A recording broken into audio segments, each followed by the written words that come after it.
जैसे सांप होता है ना, चंदन के पेड़ पर लपटा हुआ रहे, पर चंदन के गुण सांप में नहीं आते, उसका जहर तो जहर ही रहता है, जहर अमृत में नहीं बदलता।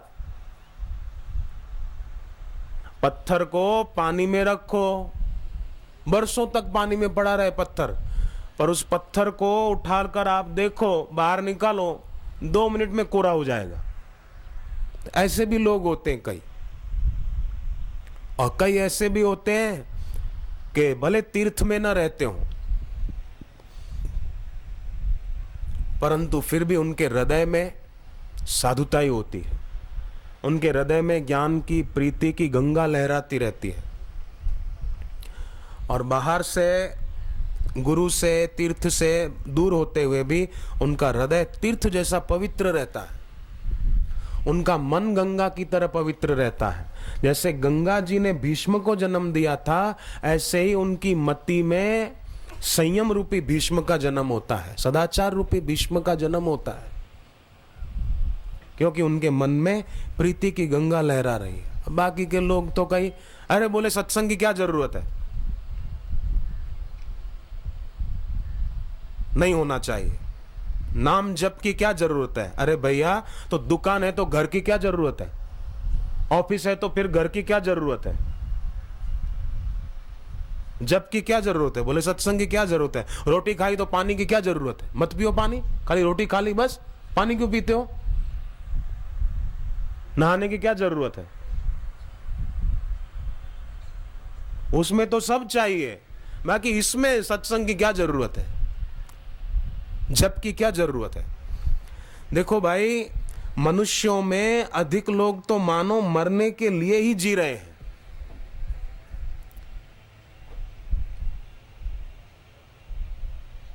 बस बोले 4 दिन की जिंदगी है, अपना कर्तव्य ठीक से पालो। अरे कर्तव्य ठीक से पालो, पर भाई जरा ईश्वर आराधन के लिए भी टाइम निकालो, नहीं तो तुम्हारा पाया हुआ बड़ा पद तुमको कब धोखा दे दे और कब खतरे में डाल दे पता नहीं है। ये दुनिया की चीजें आज तक किसी की सगी नहीं हुई तो तुम्हारी क्या होगी। सबका सगा एकमात्र भगवान है।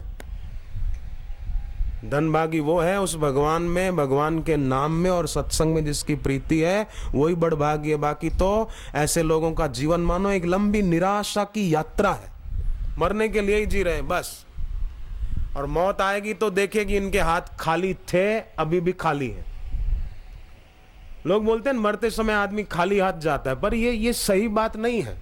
मरते समय खाली हाथ जाता है ऐसी बात नहीं, जीवन जीते समय भी उसके हाथ खाली थे। मौत ने तो दिखा दिया इसके हाथ खाली पहले से थे।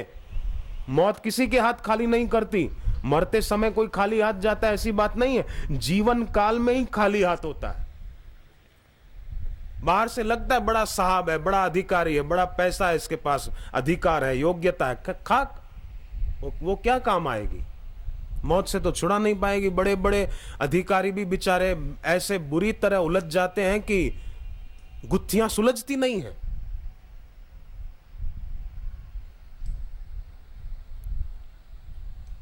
बड़े बड़े सत्ताधीश भी, हेलीकॉप्टर एक्सीडेंट हो गया, किसी का जहाज में एक्सीडेंट हो गया, किसी का कहीं कुछ हो गया, मौत से बचा के दिखा अपने को, तो देखे तेरी कारीगरी, देखे तेरा पद का गौरव, मृत्यु से बचा। जीवन एक लंबी निराशा की यात्रा है। हालांकि जीवन एक अवसर है परम जीवन को पाने के लिए, पर अगर मृत्यु पर ही जीवन का अंत हो तो समझो वो आदमी जिया ही नहीं। मौत पर जीवन का अंत हुआ तो क्या जीवन जिए। ईश्वर पर जीवन का अंत होना चाहिए, मोक्ष पर जीवन का अंत होना चाहिए, आत्म साक्षात्कार पर जीवन का अंत होना चाहिए। ज्योत जग जाए, जीवन की ज्योत बुझने से पहले ईश्वरीय ज्योत जग जानी चाहिए। और उसका सुंदर उपाय ये है, सत्संग में आकर बैठना, सुनना, गुरु चरणों में प्रीति रखना। आप एक बात बताओ, पतझड़ को चमन कहना समझदारी है क्या? मिट्टी के ठीकरों को सिक्के मानना बुद्धिमानी है क्या? आप बताओ। पर लोग जो केवल पद प्रतिष्ठा में उलझकर अपने को बड़ा मान रहे हैं, वो तो ऐसे हैं पतझड़ को चमन कह रहे हैं। अकाल को सुकाल कह रहे हैं, मिट्टी के ठीकरों को सिक्के कह रहे हैं, कंकड़ और पत्थर को हीरे जवाहरात मान रहे हैं। पर देखा जाए तो बेचारे जीवन गंवा देते हैं, जीवन गंवा देते। चाहते तो गुरु चरणों में आकर ऐसी संपत्ति पा सकते थे जो संपत्ति कभी छीनी न जा सके, लेकिन गुरु चरणों से विमुख होकर, भगवान नाम से विमुख होकर वो संपदा पाने में लग जाते हैं जो संपदा छीनी जाती है, जो संपदा संपदा नहीं है, जो संपदा विपदा सिद्ध होती है। एक गुरु मंत्र की, भक्ति की संपदा ऐसी है जो आपदा और विपदा से छुड़ा देती है। यही एक संपदा है, बाकी संपदा दिखती है विपदा।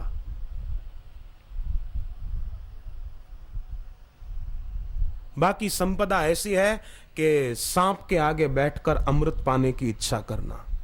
मृत्यु आती है तो बड़े से बड़ा राजा भी भिखारी की तरह जाता है। भगवान बुद्ध को जब वैराग्य हुआ, 29 साल की उम्र में घर छोड़कर जाने की तैयारी, तो लोगों ने कहा आप क्यों जाते हो? इतना बड़ा महल, दिखने में बड़ी सुंदर पत्नी यशोधरा, बेटा, ये सब छोड़कर क्यों जाते हो? बुद्ध ने कहा कि ये वो घर है कि जहां से लोग एक दिन कंधे पर उठाकर ले जाएंगे। मैं नहीं चाहता कि लोग कंधे पर उठाकर ले जाएं, लोग कंधे पर उठाकर घर से बाहर करें, मैं खुद अपने पैरों से ही बाहर हो जाना चाहता हूं।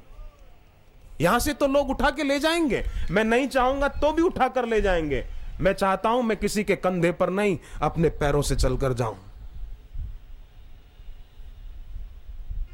कैसी वीरता, कैसा विवेक, प्रखर विवेक, कैसा प्रौढ़ वैराग्य। मेरे कहने का अभिप्राय ये नहीं कि हम लोग भी अपने घर जाकर बोले कि हाँ लोग उठाकर ले जाए, मैं भी निकल जाऊं पहले से, ये अभिप्राय नहीं है। घर छोड़ना नहीं है, मोह को छोड़ना है। पैसा फेंकना नहीं है गंगा में जाकर के मैं सब त्याग कर रहा हूं, लो पैसा गंगा में, नहीं नहीं, ऐसा नहीं करना। अभी तो उसके प्रति जो आसक्ति है उसको छोड़ना है। किसी व्यक्ति से दुश्मनी नहीं करनी है, परंतु भीतर में जो उसके प्रति राग है उसको छोड़ना है, बस। एक महात्मा से किसी ने पूछा भगवान का टेलीफोन नंबर है क्या? जैसे आजकल सबका नंबर होता है ना, सबके पास मोबाइल होता है करीब करीब।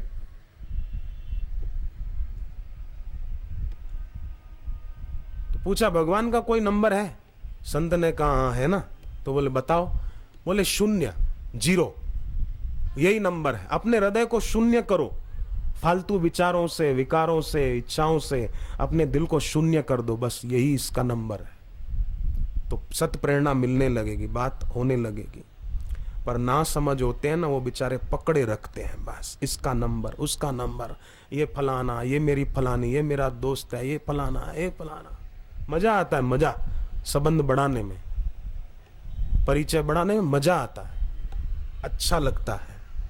पर समझदार लोग जो होते हैं ना, वो तो संसार से ऐसे गुजर जाते हैं जैसे कोई धर्मशाला से गुजर गया, ऐसे गुजर जाते हैं।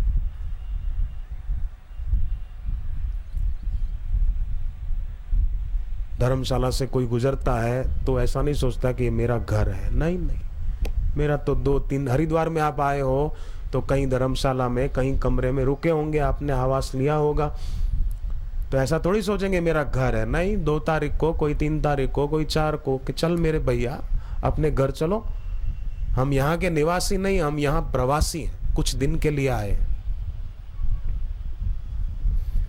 ऐसे ही संसार में भी हम प्रवासी हैं, कुछ दिन के लिए आए हैं। नकली सिक्कों को ही असली समझना ये समझदारी नहीं है। जो नकली सिक्कों को ही असली मानता है ना, वो असली की तलाशी नहीं करता। ठीकरों को सिक्के मान बैठा, वो असली सिक्कों की तलाशी नहीं करता। यही सब कुछ है, यही सब कुछ है। पर है वही भाग्यवान जो भगवान को चाहे, विद्वान होके नित्य विद्यमान को चाहे, वही भाग्यवान। बाकी तो सब चला चली का मेला है, सब लाइन में खड़े हैं, नंबर बारी बारी से आ रहा है, किसी का पहले आ जाता है, किसी का बाद में आता है, कोई दुनिया में आता है, कोई दुनिया से जाता है। ये चक्कर रुक नहीं सकता, कोई इसको चलाता है। कोई दुनिया में आता है, कोई दुनिया से जाता है। कोई दुनिया में आता है, कोई दुनिया से जाता है। ये चक्कर रुक नहीं सकता, कोई इसको चलाता है। ये चक्कर रुक नहीं सकता, कोई इसको चलाता है। कोई दुनिया में आता है, कोई दुनिया से जाता है। कोई दुनिया में आता है, कोई दुनिया से जाता है। गुरु से प्रीत जिसने की, सफल उसका ही जीवन है। गुरु से प्रीत जिसने की, सफल उसका ही जीवन है। सफल उसका ही जीवन है। सफल उसका ही जीवन है। गुरु के बिन जगत में ना कोई भव पार कराता है। गुरु के बिन जगत में ना कोई भव पार कराता है। कोई दुनिया में आता है, कोई दुनिया से जाता है। कोई दुनिया में आता है, कोई दुनिया से जाता है। प्रभु की ही तो रहमत है, जो तन में प्राण बसते हैं। प्रभु की ही तो रहमत है, जो तन में प्राण बसते हैं। जो तन में प्राण बसते हैं। जो तन में प्राण बसते हैं। हरि का नाम तू जप ले, यही बिगड़ी बनाता है। हरि का नाम तू जप ले, यही बिगड़ी बनाता है। कोई दुनिया में आता है, कोई दुनिया से जाता है। कोई दुनिया में आता है, कोई दुनिया से जाता है।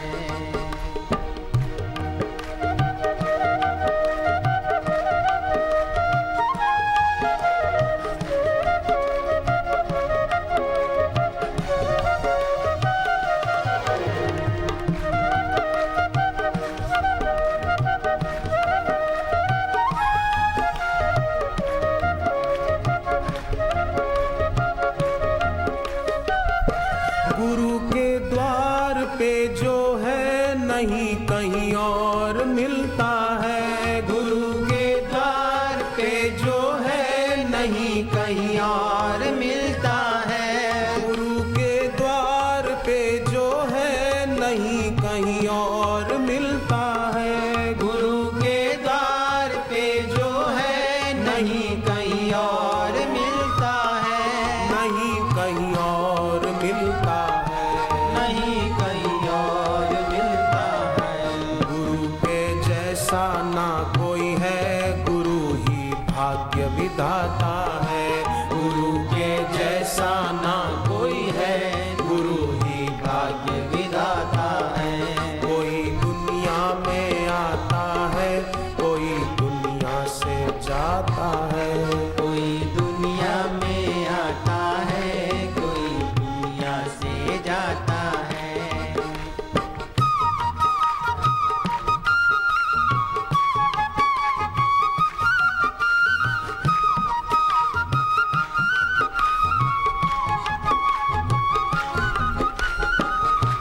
कठिन राहें है जीवन की, यहाँ तू क्यों भटकता है। कठिन राहें है जीवन की, यहाँ तू क्यों भटकता है।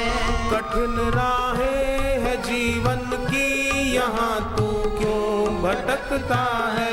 कठिन राहें है जीवन की, यहाँ तू क्यों भटकता है। यहाँ तू क्यों भटकता है। यहाँ तू क्यों भटकता है। गुरु के द्वार पे आजा, तू क्यों मुश्किल बढ़ाता है। गुरु के द्वार पे आजा, तू क्यों मुश्किल बढ़ाता है। गुरु के द्वार पे आजा, तू क्यों मुश्किल बढ़ाता है। गुरु के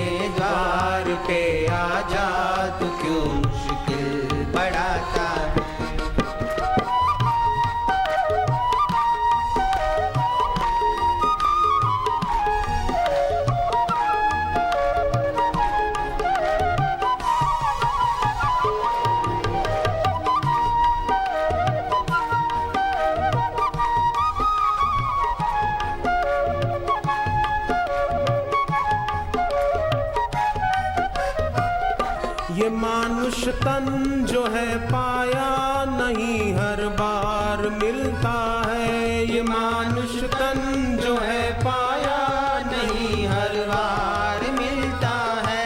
नहीं हर बार मिलता है।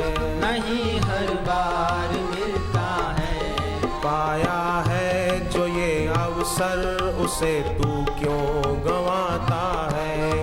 पाया है जो ये अवसर उसे तू क्यों गवाता है। कोई दुनिया में आता है कोई दुनिया से जाता है। कोई दुनिया में आता है कोई दुनिया से जाता है। ये चक्कर रुक नहीं सकता कोई उसको चलाता है। ये चक्कर रुक नहीं सकता कोई इसको चलाता है। भलाई कर भला होगा बुराई कर बुरा होगा। भलाई कर भला होगा बुराई कर बुरा होगा। बुराई कर बुरा होगा। बुराई कर बुरा होगा।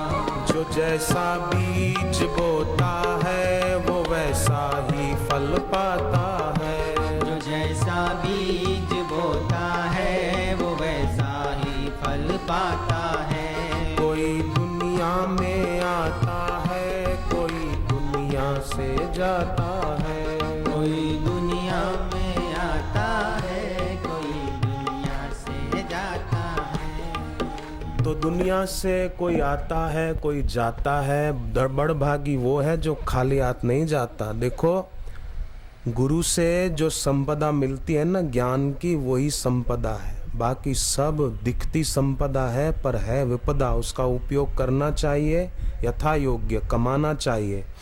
धन कमाने के लिए वेदों ने मना नहीं किए पैसा कमाओ।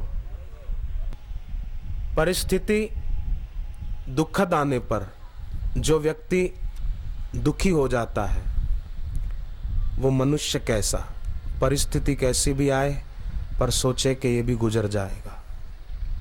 कोई बात नहीं मेरा कोई प्रारब्ध कट रहा है अच्छा है। भविष्य में आने वाला दुख वो अभी से नष्ट हो रहा है। हरि हरि ओम ओम ऐसा करके अपना थोड़ा मन का भाव बदल दें। थोड़ा जप करने बैठ जाएं उस समय। कोई भी चिंता सता रही हो कोई भी व्यर्थ का विचार आ रहा हो तो तुरंत जप करने बैठ जाएं। जैसे शिव जी की बात उनकी पत्नी ने नहीं मानी सती ने तो शिव जी चिंता न करने लगे। शिव जी तो जप करने लग गए। शिव जी भी भगवान शिव जी जप को महत्व देते हैं। विष्णु भगवान ने नारद जी को कहा कि जो हुआ सो हुआ अब तुम चिंता न करो अब तुम जप शुरू कर दो। जप लोग बोलते हैं हम जप तो करते हैं पर हमारे जीवन में अभी भी कष्ट बहुत है क्या करें। तो प्रहलाद भी जप करते थे कष्ट बहुत आते थे तो प्रहलाद ने जप छोड़ दिया कि मैंने तो जप इतना किया मेरा कष्ट तो कटा नहीं। जप छोड़ दिया नहीं लगे रहे तो आखिर जीत किसकी हुई। लोग कोई कोई बोलते हैं अभी तो हम छोटे हैं हमारी तो उम्र क्या हम क्या कर सकते। तो ध्रुव 5 साल के थे नारद जी से मंत्र दीक्षा लेकर अपना कल्याण नहीं किया। आप बताओ कोई बोले हमारे को तो अमुक बीमारी है इसलिए हम साधना नहीं कर पाते। थॉमस आल्वा एडिसन वो बचपन से ही बहरे थे सुनाई कम देता था बेचारे को पर कितने बड़े विज्ञानी हो गए ये सोचो।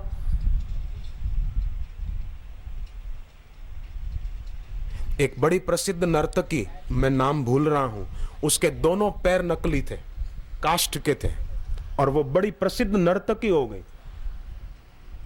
उसके पैर नहीं थे कट चुके थे कृत्रिम पैर नकली पैर थे और ऐसा नाचती थी कि नर्तकियों में प्रसिद्ध हो गई नृत्य कला में। इसलिए कोई भी व्यक्ति अपने को दीनहीन और लाचार ना माने। कोई बोले कि मैं तो कन्या हूं मैं तो स्त्री हूं मैं कैसे साधना करूं। कुटुंबी विरोध करते हैं तो मीरा का सब विरोध करते थे। उसकी ननद भी विरोध करती थी उसका देवर भी विरोध करता था उसकी सास भी विरोध करती थी सब करते थे पर फिर भी उसने अपने को अकेला नहीं माना। उसने दृढ़ता से माना कि भगवान मेरे साथ है और वही मेरे अपने हैं, बाकी सब सपने हैं। मेरे तो गिरधर गोपाल, उसकी दृढ़ता थी। कोई बोले कि मैं गरीब हूं, साधना तो करना चाहता हूं पर नहीं कर पाता, गरीबी बहुत है, आर्थिक समस्या बनी रहती है। तो विवेकानंद के जीवन में कितनी गरीबी थी। उनके पिताजी ने जब शरीर छोड़ा तो काफी कर्जा था उनके सिर पर। तो क्या उन्होंने साधना नहीं की युवावस्था में? क्या ये सोचते रहे मैं गरीब हूं, मैं गरीब हूं, मैं गरीब हूं, क्या करूं, आर्थिक प्रॉब्लम बहुत है, आर्थिक समस्या बहुत है, क्या करूं? ऐसा नहीं सोचा। हीनता के भावों को स्वामी विवेकानंद ने तिलांजलि दे दी, तिलांजलि। और ऐसी कठिन साधना की, ऐसी तपस्या की गुरुद्वार पर जाकर, रामकृष्ण के चरणों में जाकर, के विश्व प्रसिद्ध महान संत हो गए स्वामी विवेकानंद।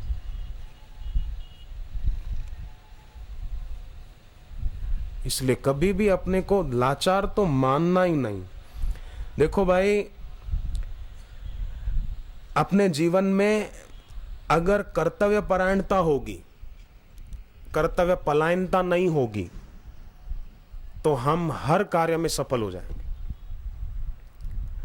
और जो भक्त हो, मैं हाथ जोड़ के प्रार्थना करता हूं, जो साधक हो, उनको कभी भयभीत नहीं होना चाहिए। आस्तिक व्यक्ति को, जो भगवान के अस्तित्व को, गुरु को मानता है, उसको भयभीत नहीं होना चाहिए। आस्तिक साधक तो भय मुक्त होना चाहिए। भय मुक्त होगा तो कर्तव्य परायण होगा, और भयभीत होगा तो कर्तव्य पलायन होगा। और कर्तव्य पलायन व्यक्ति कभी सुख नहीं पा सकता। मैंने ऐसे लोगों को देखा है। एक बहन ने कहा मेरे सिर पे 25 लाख रुपया कर्जा था, पर बापूजी के वचन माने और निश्चिंत होकर अपना साधन भजन करते रहे, और अपना जो कार्य था वो तत्परता से करते रहे। अभी 25 पैसे का भी कर्जा नहीं। ऐसे लोग मैंने देखे उनके जीवन में। कल हरिद्वार आश्रम में ही एक आदमी मिला, उसने कहा कि हमारे ऊपर एक केस चल रहा था, हमने टीवी पर बापूजी का सत्संग सुना और बापू बता रहे थे कि ये मंत्र करना चाहिए, उपवन तनय वाला, ये करना चाहिए, रोज 108 बार जप करो। तो बोले मैंने किया, मेरे को सफलता मिली। कल ही उसने मुझे चिट्ठी भी दी थी लिखकर।